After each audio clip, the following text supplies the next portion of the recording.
Ella me entregó los papeles de divorcio con una sonrisa burlona.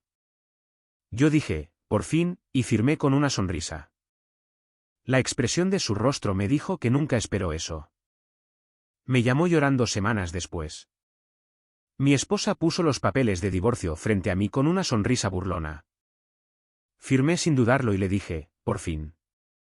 La expresión de su rostro me dijo que nunca lo vio venir. Semanas después, estaba en mi puerta sin tener a dónde ir, pidiendo ayuda al hombre que pensó que ya había derrotado. Mi nombre es Arturo Vargas. Tengo 45 años y he pasado la mayor parte de mi vida adulta construyendo cosas. Literalmente, soy un supervisor de construcción senior. El tipo que aparece antes del amanecer, lee los planos, le grita al equipo de concreto cuando se desvían por una pulgada y no se va del sitio hasta que todo está en orden. He dirigido proyectos que valen decenas de millones de pesos. Sé cómo detectar cuando unos cimientos tienen un problema antes que cualquier otra persona. Lo gracioso es que me perdí por completo las fracturas en mi propia casa. Laura y yo nos conocimos cuando yo tenía 24 años. Ella tenía 23, trabajaba en la recepción de un consultorio dental y tenía una risa que se podía escuchar desde el otro lado de un estacionamiento. Me enganché rápido. Nos casamos 2 años después y pensé que lo tenía todo resuelto. Fuimos felices, genuinamente felices, durante años. Yo trabajaba duro. Ella mantenía la casa en marcha. Y cuando llegó nuestro hijo, Bruno, sentí que había construido algo real, algo que importaba. Bruno tiene 18 años ahora. Terminó la preparatoria la primavera pasada y se fue a la UDEG en agosto, para estudiar ingeniería civil. Siguiendo los pasos de su viejo, lo cual, no voy a mentir, me enorgulleció lo suficiente como para soltar algunas lágrimas en su orientación. Ese chico es sólido. Siempre lo ha sido. Luego vino Santi. Laura quedó embarazada cuando Bruno tenía 15 años.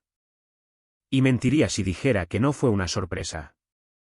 No lo habíamos planeado exactamente, pero me dejé llevar de la misma manera que me dejo llevar con todo. Te adaptas, te ajustas y haces que funcione. Santi llegó hace 2 años y medio, y sostuve a ese niño en la sala de partos, y lo amé. Lo amé de la forma en que amas a algo completamente vulnerable que te necesita. Pero algo me molestaba desde el principio, algo que seguía reprimiendo. Santi no se parece a mí. No de formas obvias. No de formas que harían sonar las alarmas. Pero soy un tipo que nota los detalles. Es literalmente mi trabajo. Y desde que Santi tenía aproximadamente 1 año, hubo esta leve inquietud que no podía quitarme de encima. Me decía a mí mismo que estaba siendo paranoico.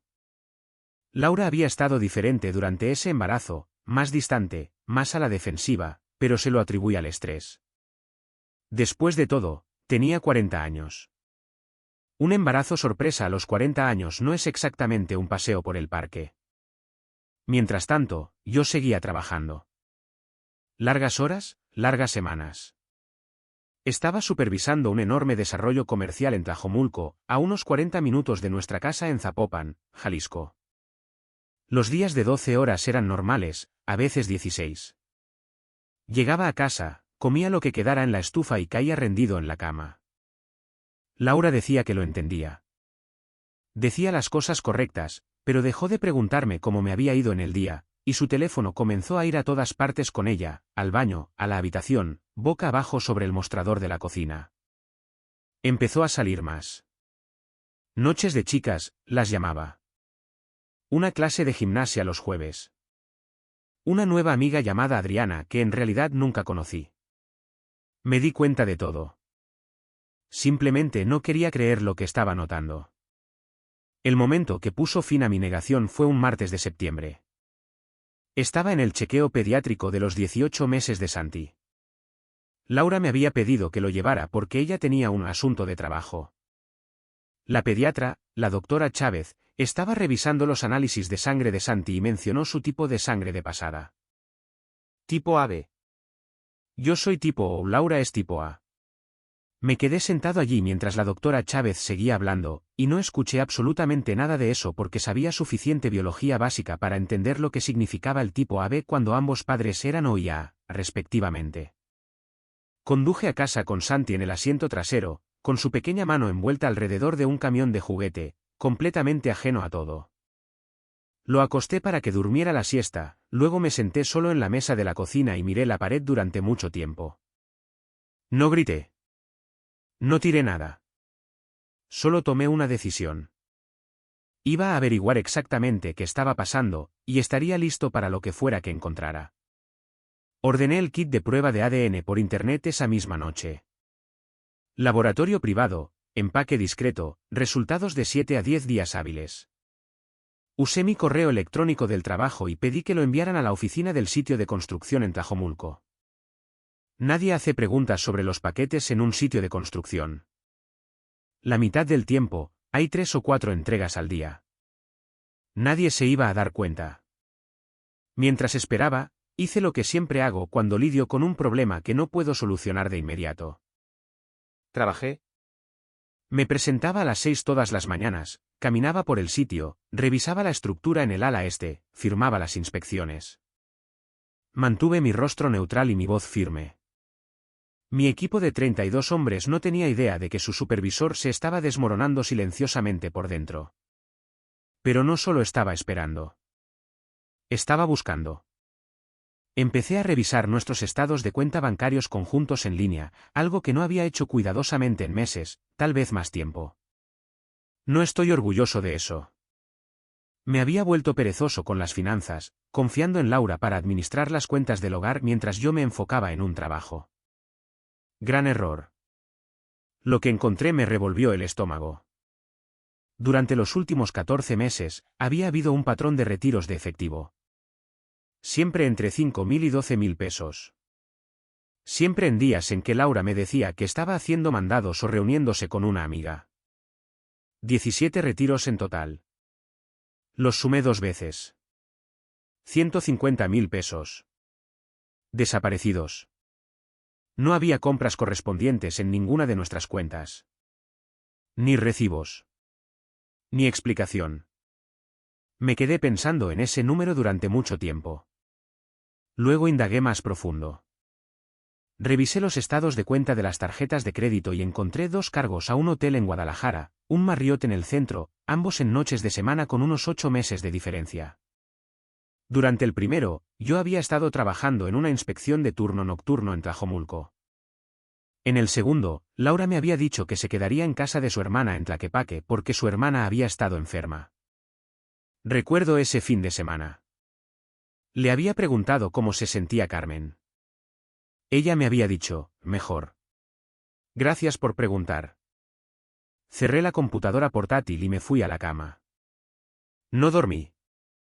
El kit de ADN llegó al sitio 9 días después de que lo ordené. Tomé muestras de Santi durante la hora del baño ese viernes por la noche.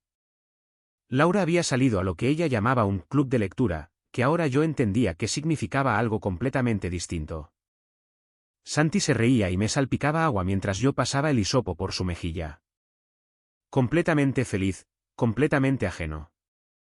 Envié las muestras de regreso a la mañana siguiente usando el sobre prepagado. 6 días después, los resultados llegaron a mi correo electrónico a las 7:14 de la mañana. Yo ya estaba en el sitio. Leí la línea de asunto de la notificación, sus resultados de la prueba de ADN están listos. Y me senté en mi camioneta en el estacionamiento durante 3 minutos completos antes de abrirlo. No es el padre biológico. Lo leí 2 veces. Luego me guardé el teléfono en el bolsillo, salí de la camioneta y caminé hacia el sitio. Dirigí toda la sesión informativa de seguridad de ese día sin que una sola palabra estuviera fuera de lugar. Nadie lo supo. Esa es la cuestión de ser el hombre a cargo. Aprendes a llevar peso donde no se nota. Esa noche, llamé a mi padre. Francisco Vargas tiene 72 años y vive a 40 minutos a las afueras de Zapopan en una casa que él mismo construyó allá por 1981. Pasó 30 años como instalador de tuberías antes de que sus rodillas cedieran, y es la persona menos dramática que he conocido. Cuando conduje hasta allí y me senté a la mesa de su cocina y le conté todo, el tipo de sangre, la prueba, los cargos del hotel, el efectivo, no se inmutó. Nos sirvió a ambos una taza de café, volvió a poner la cafetera en el quemador y se quedó en silencio por un momento. Luego dijo, ¿cuánto tiempo hace que sabes que algo andaba mal? Lo pensé con honestidad. Probablemente 2 años, admití.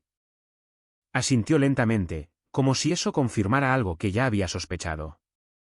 Siempre dejabas que las cosas pasaran demasiado tiempo antes de arreglarlas, dijo. ¿Recuerdas aquel problema con la viga en el trabajo de Henderson? Lo viste en marzo y no derribaste la pared hasta junio. Así era mi padre. Sin gritos, sin dramatismos, directo al grano. ¿Qué vas a hacer? Preguntó. Voy a ser inteligente al respecto, le dije. No voy a explotar. Voy a hablar con un abogado primero. Me dio un solo asentimiento, del tipo que significa bien. Luego dijo, no dejes que ella sepa que tú lo sabes. Todavía no. Las personas cometen errores cuando creen que todavía llevan la ventaja.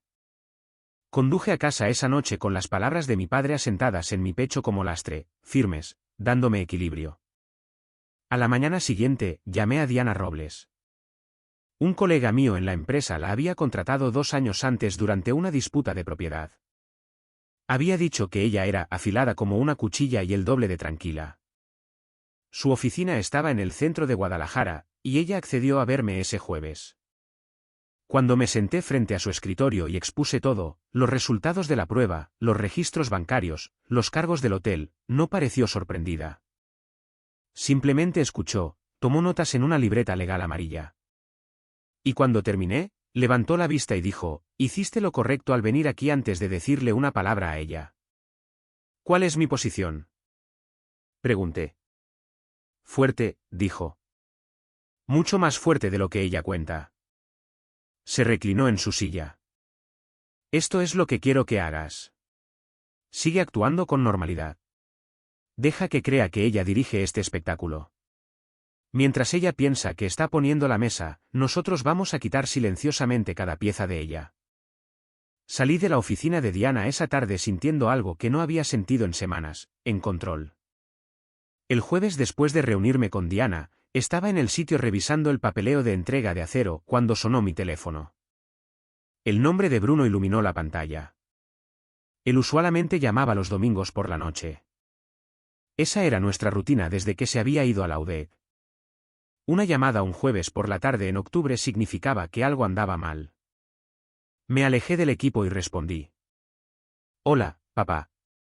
Su voz era plana, no su voz normal. Bruno, ¿qué está pasando? Hubo una pausa, del tipo que te dice que alguien está tratando de descubrir cómo decir algo que ha estado cargando durante un tiempo. Luego dijo, fui a casa el fin de semana pasado. Visita sorpresa. No le dije a mamá que iba a ir. Mantuve mi voz completamente uniforme. De acuerdo. Ella no estaba en casa. Entré con mi llave y la iba a esperar, pero me aburrí y agarré su iPad del mostrador para ver algo. Otra pausa. Papá, no había cerrado su sesión de mensajes. Me alejé más del equipo, hacia la línea de la cerca en el borde del sitio. ¿Qué viste?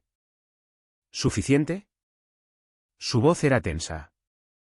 Hay un tipo llamado Marcos. Parecía que había estado sucediendo durante un tiempo. No leí todo. Lo dejé bastante rápido, pero lo que vi fue suficiente. Se detuvo. Papá, lo siento. No sabía si debía llamarte. Hiciste exactamente lo correcto, dije. ¿Me llamaste? Eso es lo que debías haber hecho. ¿Estás bien? Miré a través del sitio de trabajo hacia el marco de acero que se elevaba contra el cielo gris de Jalisco, al equipo moviéndose eficientemente abajo, a todo lo ordenado y medible y bajo control. Yo estoy bien, le dije. Necesito que hagas algo por mí. No le digas nada a tu madre. No cambies la forma en que le hablas ni la frecuencia con la que llamas. ¿Puedes hacer eso? Sí, dijo en voz baja. Puedo hacer eso. Y Bruno, nada de esto cambia nada entre tú y yo. Ni una sola cosa. Se quedó en silencio por un momento y luego dijo, lo sé, papá. Su voz tenía algo que yo no había escuchado antes. Ya no era la voz de un niño. Algo más firme que eso. Colgué, Me quedé en esa línea de la cerca durante 60 segundos, luego regresé caminando hacia mi equipo y pasé el resto de la tarde revisando cálculos de carga como si nada hubiera pasado. Esa noche, llamé a Diana y le conté sobre la llamada de Bruno. Ella dijo que era una confirmación útil, pero me aconsejó que mantuviera a Bruno fuera de cualquier procedimiento legal si era posible. Tiene 18 años, dijo. Deja que sea el hijo, no el testigo. Estuve de acuerdo. Luego Diana me dijo algo que no había esperado. Mientras buscaba registros públicos como parte de su investigación estándar previa a la presentación, su asistente legal había encontrado algo interesante sobre Marcos. Nombre completo: Marcos Castillo, 41 años de edad, residiendo actualmente en la calle de los Abedules en Tonalá, que era la dirección de su madre. No tenía ninguna propiedad a su nombre, un vehículo arrendado y una deuda de tarjeta de crédito que totalizaba un poco más de 1 millón de pesos, basada en 2 sentencias presentadas en su contra en Guadalajara en los últimos 3 años. Me quedé pensando en eso por un momento. Entonces, ella planea dejar una casa pagada y un ingreso estable, dije, por un tipo que vive con su madre y debe 1 millón. La voz de Diana era seca. Sucede con más frecuencia de lo que pensarías. Ella también señaló algo que golpeó más fuerte que la información sobre Marcos. Su asistente legal había sacado un informe del investigador privado que yo le había autorizado contratar la semana anterior.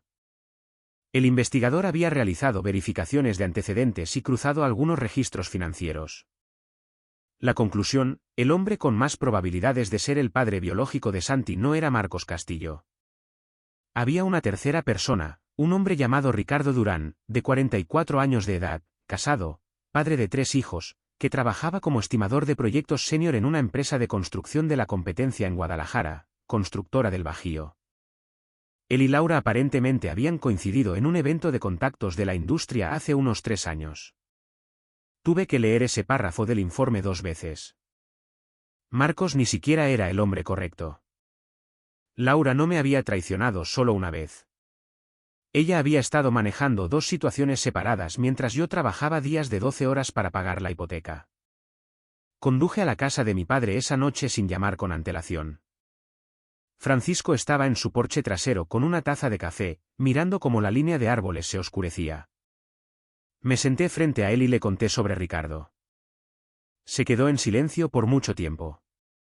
Luego dijo: ¿qué vas a hacer con eso? Voy a usarlo, dije. Legalmente. A través de Diana. Me dio un asentimiento lento. Bien. Manténlo limpio. ¿Ganas limpiamente, o no ganas bien? Conduje a casa y me fui a dormir a las 9:30. El mejor sueño que había tenido en semanas. 3 semanas después de reunirme con Diana, estaba listo. El papeleo estaba ajustado. El acuerdo prenupcial que habíamos firmado antes de nuestra boda, del cual Laura se había quejado en su momento pero que firmó de todos modos, estaba completamente en orden. Diana lo había revisado 3 veces. Las escrituras de la casa en el Paseo de los Fresnos estaban únicamente a mi nombre, un hecho que Laura probablemente había olvidado porque había sido así durante 4 años después de un refinanciamiento que yo había manejado mientras ella visitaba a su hermana en Florida. Las cuentas conjuntas se habían ajustado estratégicamente. La documentación sobre los retiros de efectivo no autorizados y los cargos del hotel había sido organizada y archivada. Yo estaba listo. Ella simplemente no lo sabía. Era un sábado por la mañana. Estaba en el mostrador de la cocina bebiendo café cuando Laura bajó las escaleras en su bata, moviéndose con un tipo de energía deliberada que significaba que había estado ensayando algo. Se sentó a la mesa de la cocina, colocó una carpeta manila frente a ella y me miró con una expresión que claramente había practicado, firme, triste, serena. Yo reconocía una actuación cuando la veía. Deslizó la carpeta sobre la mesa hacia mí. Adentro había un paquete de papeles de divorcio, ya completados con su información en la parte superior. Arturo, dijo, creo que es hora de que seamos honestos el uno con el otro. Creo que ambos sabemos que esto no ha estado funcionando durante mucho tiempo. Cruzó las manos. He hablado con un abogado. Creo que esto es lo correcto para ambos. Recogí la carpeta. La abrí. Miré los papeles adentro. Y luego hice algo para lo que ella claramente no se había preparado. Sonreí. No una sonrisa educada, no una sonrisa nerviosa, una sonrisa lenta, genuina y profundamente aliviada. Del tipo que proviene de un hombre que ha estado esperando exactamente este momento y se alegra de que por fin haya llegado. Por fin, dije. La compostura de Laura se desvaneció un poco. Un destello detrás de sus ojos, una vacilación apenas visible. ¿Qué? Alcancé un bolígrafo del mostrador detrás de mí, lo abrí con un clic y firmé con mi nombre en la parte inferior de la primera página sin leer ni una palabra más. Luego dejé el bolígrafo y deslicé la carpeta por la mesa de regreso hacia ella. La expresión de su rostro me lo dijo todo. Había esperado resistencia o dolor o ira, cualquier cosa excepto la tranquila satisfacción de un hombre que ya había hecho su tarea. Había entrado a esta cocina pensando que ella era la que me estaba sorprendiendo. En cambio, estaba mirando a alguien que no se había sorprendido en semanas. ¿Eso es todo?, logró decir. Eso es todo, dije y tomé un sorbo de mi café. Se enderezó, tratando de recuperarse. Estoy pensando que tiene más sentido que yo me quede en la casa mientras todo se finaliza. Dejé mi taza. Eso no va a funcionar. Sus ojos se entrecerraron. Disculpa. La casa, Laura. Está a mi nombre. Solo a mi nombre. Lo ha estado desde el refinanciamiento en 2020. Mantuve mi voz completamente nivelada. Puedes revisar las escrituras si quieres. La oficina de Diana Robles tiene una copia. El color cambió en su rostro. Tú. Eso no es. Y antes de que saques el tema de la división de bienes, continué, inclinándome ligeramente hacia adelante, me gustaría que echaras un vistazo a algo. Saqué un documento doblado de mi bolsillo trasero, el acuerdo prenupcial, y lo coloqué plano sobre la mesa entre nosotros. ¿Tú firmaste esto? Ambos lo hicimos. Lo que es mío sigue siendo mío. Los tribunales van a estar de acuerdo. Se quedó mirando el documento. Sus manos, que habían estado cruzadas con tanto cuidado momentos antes, ahora estaban presionadas de forma plana contra la mesa. No puedes simplemente. Yo no soy, simplemente, nada, dije en voz baja. Soy el tipo que construyó esta vida. Soy el tipo que pagó esta hipoteca durante 17 años. Y soy el tipo que ha estado esperando pacientemente a que tú hicieras tu próximo movimiento. Me puse de pie y recogí mi taza de café. ¿Lo hiciste? Ahora seguimos adelante. Salí de la cocina y la dejé sentada allí con sus papeles de divorcio cuidadosamente preparados y sin absolutamente ningún plan B. Diana me llamó un miércoles por la mañana mientras yo estaba haciendo un recorrido por la estructura del ala este. Me hice a un lado, y ella fue directo al grano de la manera en que siempre lo hacía. Sin preámbulos, sin suavizar las cosas. El investigador privado había terminado su informe completo sobre Marcos Castillo. Yo ya conocía los aspectos generales, vivía con su madre en Tonalá, deuda de más de 1 millón de pesos, ninguna propiedad. Pero la imagen completa era otra cosa completamente diferente. Marcos tenía 41 años y nunca había mantenido un trabajo por más de 2 años y medio. Había trabajado en ventas, luego en seguros, luego brevemente como gerente de un gimnasio antes de que quebrara.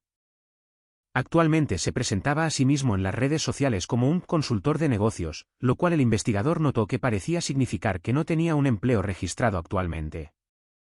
Las 2 sentencias en su contra en Guadalajara eran de una compañía de tarjetas de crédito y de un antiguo propietario. La del propietario era particularmente reveladora. Había sido desalojado de un apartamento en Miravalle hace 3 años por falta de pago, que fue justo en la época en que aparentemente se mudó de regreso a la casa de su madre en la calle de los Abedules. Su auto era un Audi arrendado. Por supuesto que lo era. Diana también confirmó lo que su asistente legal había señalado antes sobre Ricardo Durán, el hombre que su investigador creía que en realidad era el padre biológico de Santi. Ricardo era un estimador de proyectos senior en constructora del Bajío en Guadalajara. Casado durante 14 años, 3 hijos, activo en la comunidad de su iglesia, entrenaba al equipo de las pequeñas ligas de su hijo, según cualquier medida externa, una vida completamente respetable. Pensé en eso por un momento. Un hombre con 3 hijos propios entrenando en las pequeñas ligas mientras mi esposa llevaba a su hijo a mi casa. ¿Qué hago con Ricardo? Le pregunté a Diana. Por ahora, nada, dijo. Su conexión biológica con Santi es relevante para la disputa de paternidad, pero no necesitamos confrontarlo directamente para usarlo legalmente. Los resultados de ADN lo nombran. Eso es suficiente. ¿Y la disputa de paternidad en sí? La presentamos formalmente, impugnada como parte del proceso de divorcio. La ley de Jalisco lo permite. Dado que tienes los resultados de ADN, la documentación del tipo de sangre y la línea de tiempo que estableció el investigador, es casi seguro que el tribunal fallará a tu favor. Hizo una pausa. Quiero ser honesta contigo, Arturo. Existe la posibilidad de que el juez todavía te considere un padre de facto, dado el tiempo que pasaste con Santi, pero la obligación financiera, la paternidad legal, eso es lo que estamos impugnando, y creo que ganaremos eso. Me apoyé contra la cerca del sitio y miré hacia el marco de acero del edificio que había estado supervisando durante 7 meses. Cada viga en esa estructura estaba donde estaba porque alguien la había medido, revisado y verificado antes de comprometerse con ella. Preséntalo, dije. Esa noche, hice algo que había estado posponiendo. Me senté a la mesa de mi cocina mientras Laura estaba en una de sus salidas nocturnas cada vez más frecuentes, y llamé a Bruno. Él respondió al segundo tono. Papá. Hola, hijo. ¿Tienes unos minutos? Sí, por supuesto. Le dije con cuidado y solo lo que necesitaba saber, que había obtenido los resultados de ADN y que Santi no era biológicamente mío. Le dije que lo estaba manejando a través de Diana, que el divorcio seguía adelante y que no había nada de qué preocuparse por mi parte. Hubo un largo silencio. Luego Bruno dijo, papá, lo siento. Lo siento mucho. No tienes de qué arrepentirte, le dije. Lo sé. Yo solo. Se detuvo. ¿Cómo te estás manteniendo? De verdad. De verdad. Lo pensé honestamente. Estoy firme. No voy a fingir que no duele, porque sí duele. Pero no estoy perdido. Sé lo que estoy haciendo. Se quedó en silencio por otro instante. Bien, dijo. Eso es lo que necesitaba escuchar. Después de colgar, me quedé sentado en esa mesa por un rato. Sin entrar en espiral, sin reproducir todo, solo sentado. Hay un tipo de dolor que no se anuncia en voz alta. Simplemente se asienta en tu pecho como un peso. Dejé que se asentara allí. Luego me levanté, preparé la cena y me fui a la cama. 3 días después, Diana presentó la impugnación de paternidad y la documentación de los bienes simultáneamente. El abogado de Laura recibió el papeleo un viernes por la tarde. Yo estaba en el sitio de trabajo en Tlajomulco cuando Diana me envió un mensaje de texto, presentado. La otra parte ahora sabe lo que tienes. Leí el mensaje, me guardé el teléfono en el bolsillo y volví al trabajo. El lunes después de que Diana presentara los documentos, Laura llegó a casa a las 7 de la tarde y encontró cada artículo que era exclusivamente suyo, su ropa, sus pertenencias personales. Su colección de velas decorativas que insistía en mantener en cada habitación de la casa, empacados en cajas y apilados ordenadamente a lo largo de la pared cerca de la puerta principal. Yo estaba sentado en el sofá leyendo cuando ella entró. Se detuvo en la puerta y se quedó mirando las cajas. Luego se me quedó mirando a mí. ¿Qué hiciste? Su voz estaba cuidadosamente controlada pero tensa por debajo. Avanzando el trabajo, dije, dejando mi libro. Pediste el divorcio. No tiene sentido prolongar la logística. Todavía vivo aquí, Arturo. Por ahora, dije. Pero quiero ser transparente contigo. La casa es mía. El contrato de arrendamiento tiene solo mi nombre desde la renovación de 2018, y la oficina de Diana ya ha confirmado que tu situación legal aquí como corresidente terminó en el momento en que presentaste la demanda. Mantuve mi tono completamente uniforme. Tienes 2 semanas para hacer arreglos. ¿Eso es más que justo? Su compostura se mantuvo por unos segundos más. Luego se quebró. ¿Crees que esto es justo? dijo, elevando la voz. Tengo un hijo de 2 años, Arturo. No puedes simplemente empacar mis cosas y darme una fecha límite como si fuera. Como si fuera una inquilina. Tienes un hijo de 2 años, estuve de acuerdo. Y estoy trabajando con Diana para asegurarnos de que se hagan los arreglos apropiados para el cuidado y la situación de vivienda de Santi. El proceso se manejará a través del tribunal, no a través de lo que sea que esperabas resolver de manera informal. Me puse de pie. Lo que no voy a hacer es dejarte quedar en esta casa sin pagar alquiler mientras tu abogado intenta reclamar la mitad de todo lo que construí. Dio un paso más cerca, con los ojos endurecidos. No puedes alejarme de Santi. Pelearé contigo por eso. Pelea lo que quieras, dije. Pero mientras haces eso, ten en cuenta que Diana tiene los registros bancarios, los cargos de hotel, el informe del investigador. Mantuve su mirada. Todo eso. Eso le afectó. Vi cómo le afectó. Cambió un poco su peso, un pequeño movimiento, pero yo había aprendido a leerla. Esa era Laura recalibrando. ¿Qué cargos de hotel? El Marriott del centro, dije. 2 veces. Una vez cuando yo estaba trabajando en un turno nocturno y otra vez cuando me dijiste que estabas en casa de Carmen en Tlaquepaque. Incliné la cabeza ligeramente. Por cierto, ¿cómo está Carmen? El silencio que siguió fue lo más ruidoso en la habitación. También sé lo del dinero, continué. 150.000 pesos en retiros de efectivo durante 14 meses. Diana tiene cada transacción documentada. Recogí mi libro de nuevo. Lo he sabido por un tiempo, Laura. Solo estaba esperando el momento adecuado para mostrar mis cartas. Se quedó de pie en medio de la sala de estar sin hablar durante un largo momento. Luego dijo en voz baja, ¿qué pasa con Santi? Y ahí estaba, la verdadera pregunta. No el dinero, no la casa. ¿Santi? Dejé el libro de nuevo y la miré directamente.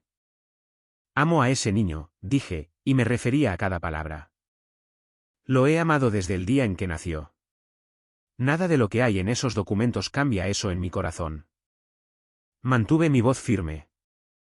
Pero no voy a ser nombrado legalmente como el padre biológico de un niño que no es mío, y no voy a pagar manutención sobre esa base. La verdad va a salir a la luz en esa sala del tribunal, Laura. Ya está en la demanda. Cerró los ojos por un momento. Deberías irte, dije. No esta noche. No te pido que te vayas esta noche, pero necesitas comenzar a hacer planes, porque en 2 semanas, las cerraduras van a cambiar. Recogí mi libro. Se quedó allí por un minuto más. Luego escuché sus pasos en las escaleras. No la seguí arriba. Me quedé sentado allí y pensé en Santi, dormido en su habitación. Esa carita, esas manos regordetas, la forma en que se había reído durante la hora del baño mientras yo tomaba la muestra de ADN. Y sentí algo complicado y pesado y completamente honesto. No iba a huir de ello. No iba a fingir. Pero tampoco iba a cargar con una mentira para siempre. Diana me había aconsejado que dejara que el proceso legal se encargara de Ricardo Durán. Ella tenía razón, profesionalmente hablando. Los resultados de ADN lo nombraban. El tribunal manejaría la cuestión de la paternidad sin que yo tuviera que decirle nunca una palabra al hombre directamente. Dejé pasar 2 semanas después de la presentación. Dejé que la oficina de Gutiérrez, el abogado de Laura, le enviara 3 cartas cada vez más agitadas a Diana. Dejé que Laura se moviera por la casa con la energía tensa y en espiral de alguien que estaba recalculando furiosamente todo lo que creía saber sobre su posición. Y luego, un martes por la noche, levanté el teléfono y llamé a Ricardo Durán. No por ira, no para amenazarlo o destruir su vida o causar una escena. Lo llamé porque necesitaba decirle una cosa directamente, de hombre a hombre, y luego necesitaba terminar con eso. Respondió al cuarto tono. Su voz era cautelosa. Probablemente había visto un número desconocido y casi no contestaba. Ricardo Durán, dije. Mi nombre es Arturo Vargas. Creo que sabes por qué te llamo. Una larga pausa. Luego, muy en voz baja, sí. No voy a hacer esto complicado, dije. Tengo los resultados de ADN. Mi abogada los tiene. El tribunal los va a tener. No estoy llamando para amenazarte o negociar contigo. Mantuve mi voz uniforme y constante, la misma voz que uso cuando le digo a un subcontratista algo que no está abierto a debate. Llamo para decirte que hay un niño de 2 años y medio que va a necesitar un padre. Yo no voy a ser ese padre legalmente. Eso significa que la responsabilidad va a recaer sobre ti. Te sugiero que comiences a averiguar cómo se ve eso. Otro silencio. Luego dijo, yo no lo sabía. No me interesa lo que no sabías, dije. Me interesa lo que hagas de ahora en adelante. Ese niño no pidió nada de esto. Colgué. Me senté a la mesa de la cocina por un minuto. No triunfante, no aliviado. Simplemente había terminado con esa parte en particular. Lo siguiente que necesitaba ser manejado era Marcos. Diana ya había señalado los 150.000 pesos en retiros de efectivo como evidencia de disipación de bienes conyugales. Ese era el término legal, y era uno fuerte en los procedimientos de divorcio de Jalisco. Pero 2 días después de la presentación, su asistente legal descubrió algo adicional que cambió el panorama de manera significativa. Revisando los registros de tarjetas de crédito, había 3 cargos a una cuenta que Laura había abierto con su apellido de soltera, una cuenta de la que yo no sabía de su existencia. Saldo total transferido durante los últimos 8 meses, 400.000 pesos. Los cargos coincidían con fechas en las que Marcos supuestamente había necesitado ayuda con las facturas, el pago de un automóvil y lo que parecía ser una transferencia de efectivo a una cuenta de transferencias registrada a nombre de Marcos a Castillo. Llamé a Diana en el momento en que me envió la documentación. Esto cambia considerablemente el panorama de los bienes, dijo. 400.000 pesos de una cuenta del periodo matrimonial transferidos a un tercero no le van a caer bien a un juez. Combinado con los 150.000 pesos en retiros de efectivo, estamos viendo más de 550.000 pesos en disipación documentada. ¿Cómo afecta eso a los procedimientos? Significa que es probable que el tribunal vea cualquier reclamo financiero que ella haga con un escepticismo significativo, dijo Diana. Su abogado lo sabe ahora. Es por eso que estás recibiendo 3 cartas a la semana.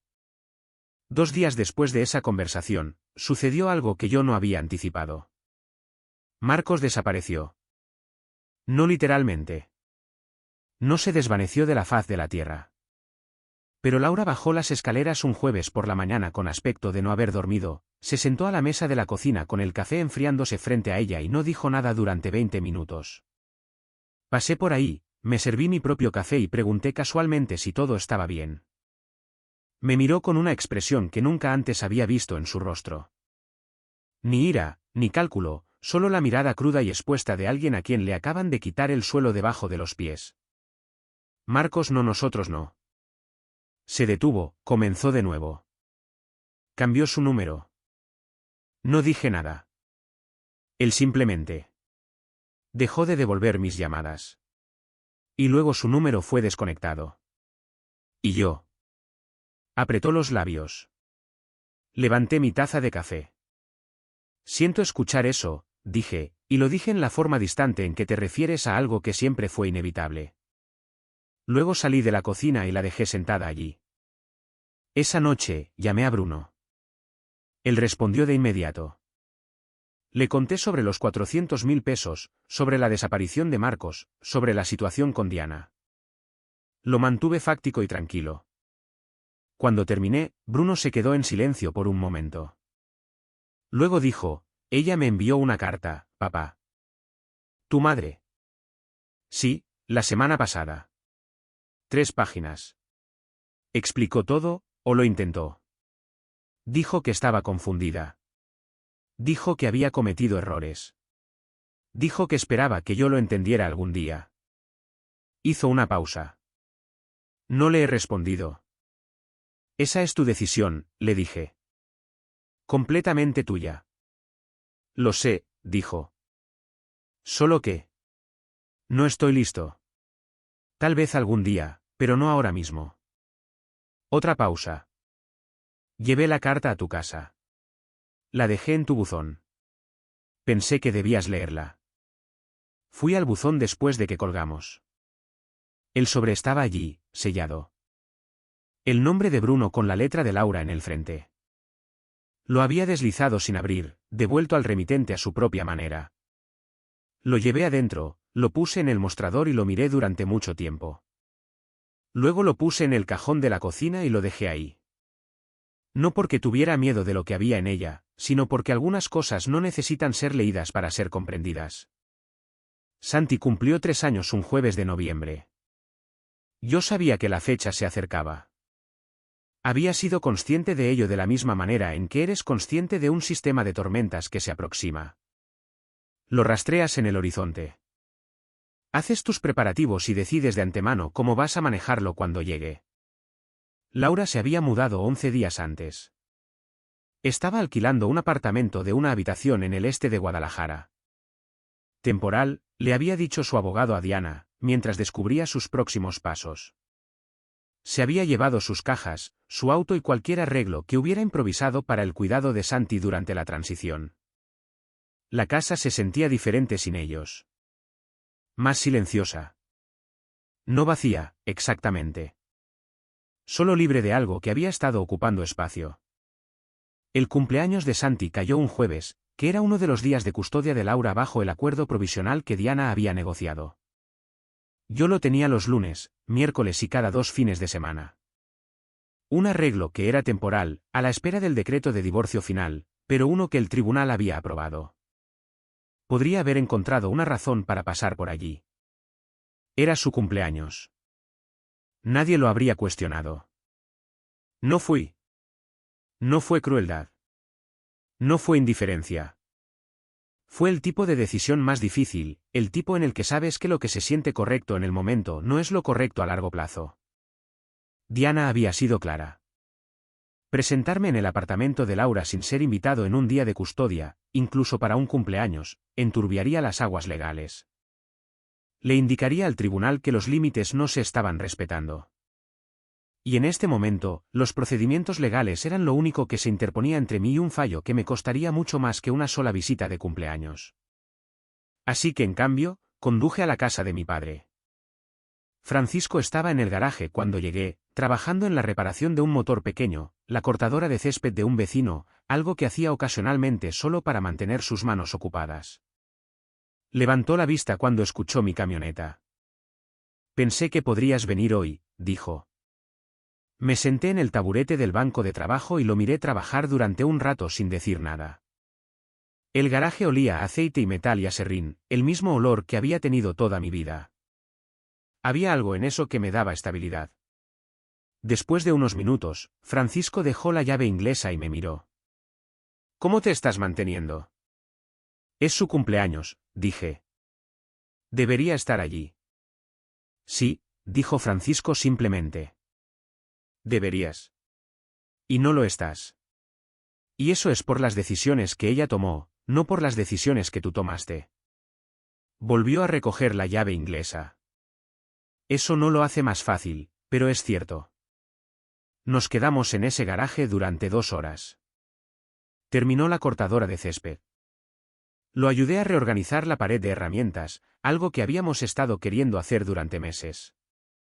No hablamos mucho. No lo necesitábamos. De camino a casa, me detuve en una juguetería y le compré a Santi un tren de madera, del tipo con conectores magnéticos y pequeños puentes pintados. Lo llevé a casa y lo guardé en el armario del segundo dormitorio para el miércoles, cuando volvería a estar conmigo. Esa noche, mi teléfono sonó a las 9:47. Número desconocido. Respondí. Era Laura. Había estado llorando. Pude escucharlo en la primera sílaba. Su voz era tensa y pequeña de una manera que nunca antes había escuchado en ella. Arturo, dijo, yo solo. Necesitaba decir algo. Me senté en el borde de la cama. Te escucho. Tiene 3 años, dijo. Sopló sus velas y preguntó dónde estabas, y no supe qué decirle. Una exhalación temblorosa. Le dije que te vería pronto. Dijo, está bien. Y luego volvió a su pastel. Se detuvo. No creo que entendiera lo que estaba haciendo.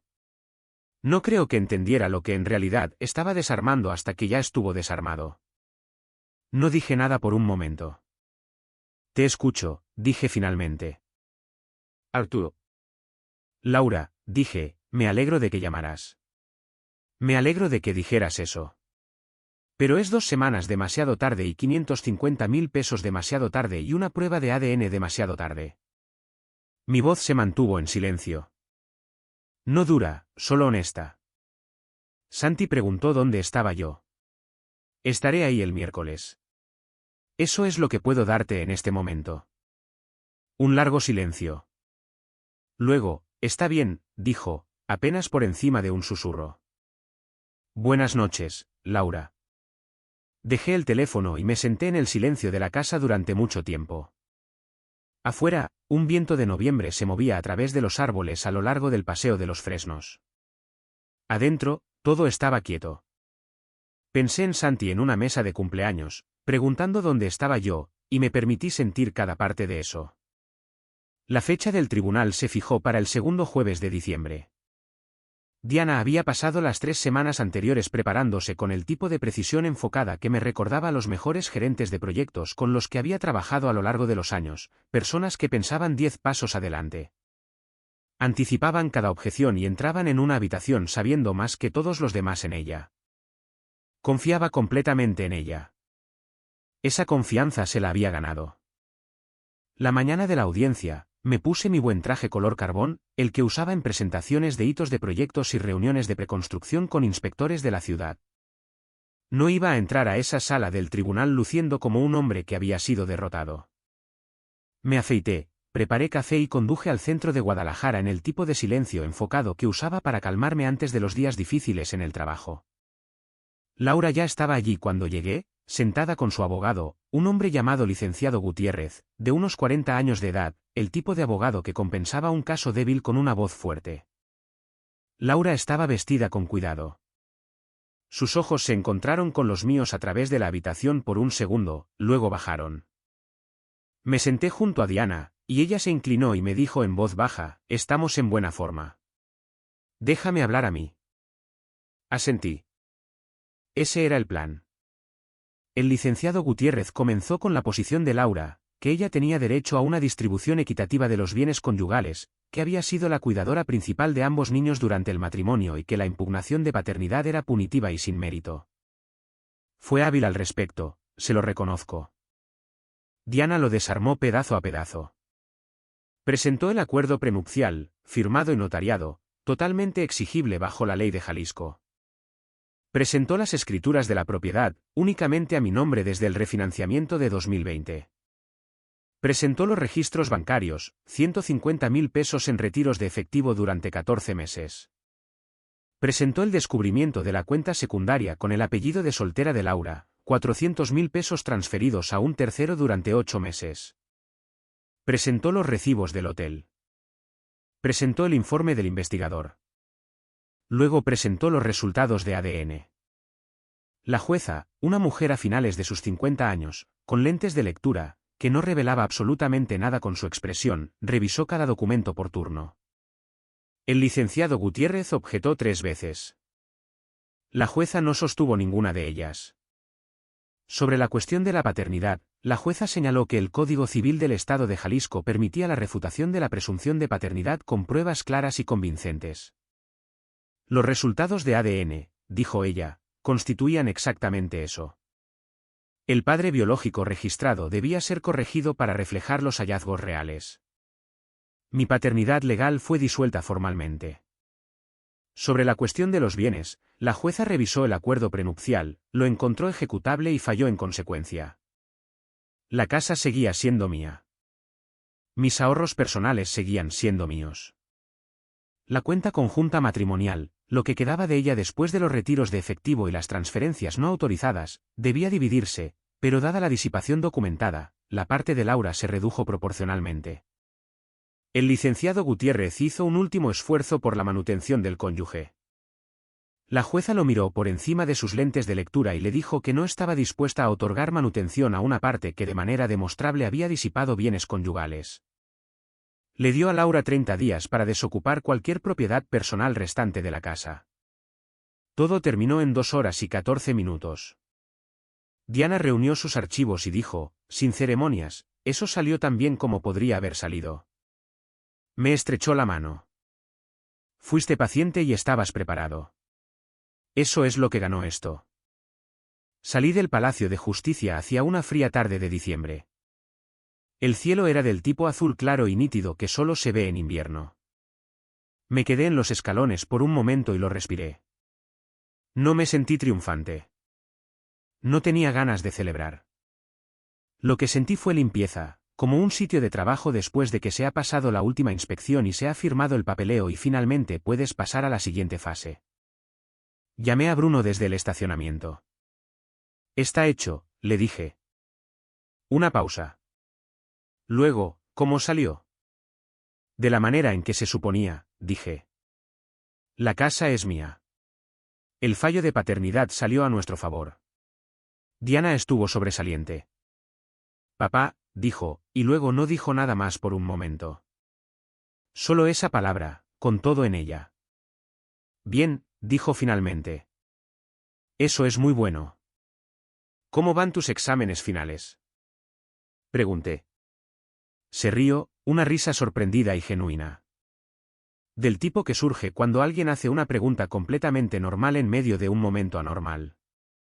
Quedan 2, dijo. Análisis estructural y termodinámica. Llámame después de termodinámica, dije. Saldremos a cenar cuando estés en casa para Navidad. Trato, dijo. Conduje a casa, me quité el traje color carbón y salí al garaje. Pasé 2 horas organizando mis herramientas, quitando todo de la pared, limpiando cada una, colgándolas de nuevo en su lugar adecuado. Era algo que hacía cuando necesitaba sentir el orden bajo mis manos. Cuando entré, la casa estaba silenciosa y completamente mía. Bruno regresó a casa para las vacaciones de Navidad un sábado por la noche, llegando en la camioneta usada que había comprado el verano anterior con el dinero que había ganado trabajando en un equipo de estructuras.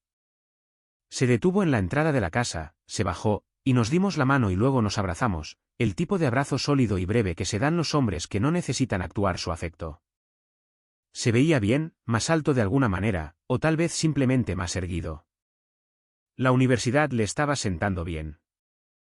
Pasamos la Navidad en silencio, solo nosotros dos, con Francisco conduciendo desde las afueras de Zapopan para unirse a nosotros en la cena de Navidad. Mi padre comió 2 porciones de la carne asada que yo había preparado, elogió la salsa 2 veces y le dijo a Bruno que estudiar ingeniería era la segunda mejor decisión que podía tomar un hombre. Cuando Bruno preguntó cuál era la primera, Francisco dijo, conocer tu propia mente. Luego bebió su café y no dio más detalles porque Francisco nunca lo hacía. 2 días después de Navidad, Bruno y yo condujimos hacia el este, hacia el Nevado de Colima. Habíamos hablado de hacer una caminata de invierno durante un par de años y nunca habíamos tenido la oportunidad. Ahora teníamos el tiempo, y teníamos el motivo. Empaqué la camioneta la noche anterior, tienda de campaña, sacos de dormir clasificados para bajas temperaturas, equipo de cocina, 2 días de comida. Salimos a las 5 de la mañana con termos de café y el calentador de la camioneta a toda marcha. Llegamos al inicio del sendero en el Fresnito antes de las 9 y comenzamos a subir. El sendero estaba tranquilo en invierno. Sin multitudes, sin excursionistas de un día, solo el frío y los árboles desnudos y el sonido de nuestras botas en el suelo congelado. El aumento de elevación fue gradual al principio, luego constante, y caímos en el tipo de ritmo de senderismo donde hablar se vuelve natural porque ambos miran hacia adelante y no hay presión en ello. Hablamos de los cursos de Bruno, del profesor de ingeniería estructural que respetaba y del que no. Hablamos sobre el equipo de estructuras con el que había trabajado durante el verano, hombres que le doblaban la edad y que le habían enseñado más en 3 meses de lo que esperaba. Hablamos de lo que quería hacer después de graduarse. No hablamos de Laura, no directamente. No porque estuviera prohibido, sino porque no quedaba nada que decir al respecto que no se hubiera dicho ya. Ese capítulo estaba cerrado. Las páginas estaban secas. Armamos el campamento justo debajo de la cima a primera hora de la tarde, en un lugar resguardado con una línea de visión clara hacia el oeste. La temperatura estaba bajando y el cielo se había vuelto del color profundo de cazador, que significaba que se avecinaba un clima fuerte. Levantamos la tienda de campaña rápido y encendimos un fuego en el anillo de piedra con ramas caídas que recogimos a lo largo del borde del claro. Esa noche, nos sentamos junto al fuego con tazas de peltre de café caliente, y la oscuridad presionando alrededor de los bordes de la luz del fuego, y Bruno dijo de la nada: «Estoy orgulloso de ti, papá». Lo miré a través del fuego. «Lo digo en serio», dijo. «La forma en que manejaste todo. No te desmoronaste. No hiciste ninguna estupidez. Simplemente lo manejaste». Pensé en eso por un momento.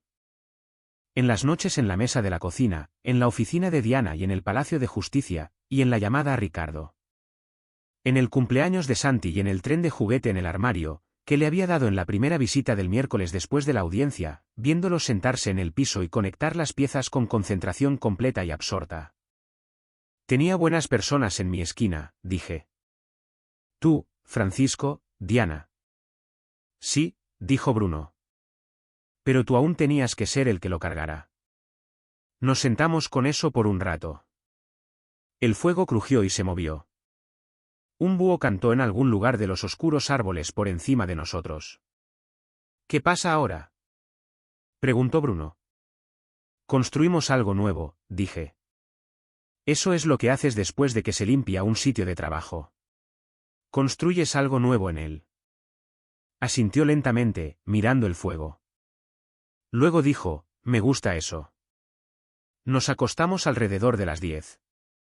Me acosté en mi saco de dormir, escuchando el viento moverse a través de la cresta sobre nosotros, y sentí algo que no había sentido en mucho tiempo. No felicidad exactamente, no todavía, pero el predecesor sólido y confiable de ella, la sensación de que el suelo debajo de ti está nivelado y es real, y sabes exactamente sobre qué estás parado. A la mañana siguiente, nos despertamos con 5 centímetros de nieve en el toldo de la tienda y un cielo que se había vuelto limpio y blanco. Preparamos avena en la estufa de campamento y la comimos de pie, observando cómo la cresta se enfocaba a medida que aumentaba la luz. Bruno la miró y dijo: «Nada mal». «Nada mal en absoluto», estuve de acuerdo. Desarmamos el campamento, nos echamos las mochilas al hombro y comenzamos a bajar la montaña. Padre e hijo, 2 hombres que sabían dónde estaban el uno con el otro, caminando hacia adelante a través de una mañana fría y brillante con todo el sendero por delante.